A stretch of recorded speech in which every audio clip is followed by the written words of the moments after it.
Hello kids, welcome to ಕ್ಯಾನ್ಕೋಡ kids. ಬನ್ನಿ ಮಕ್ಕಳೇ, ಇವತ್ತು ನಾವು ಕನ್ನಡ ವರ್ಣಮಾಲೆಗಳನ್ನು ಕಲಿಯೋಣ. So let's begin. ಅ ಆ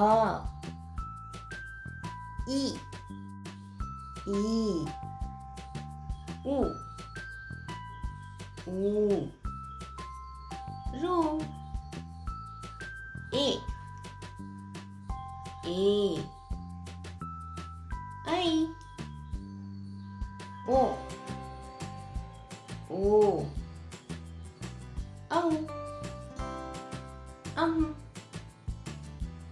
अह ख ख ग घ इण्या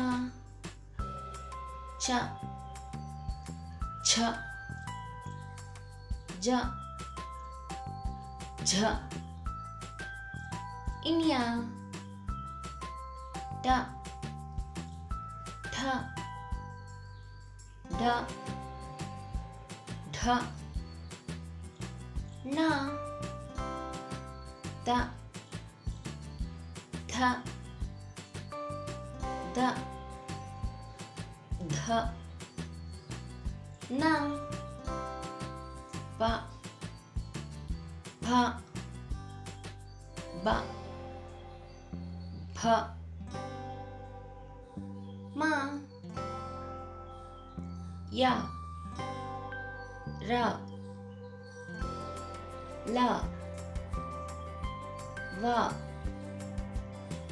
ಶ ಶ ಸ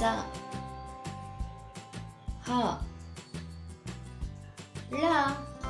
ಈ ವಿಡಿಯೋ ನಿಮಗೆ ಇಷ್ಟ ಆಗಿದ್ರೆ ಲೈಕ್ ಮಾಡಿ, ಸಬ್ಸ್ಕ್ರೈಬ್ ಮಾಡಿ ಮತ್ತು ಶೇರ್ ಮಾಡಿ. Thank you for watching. Bye bye.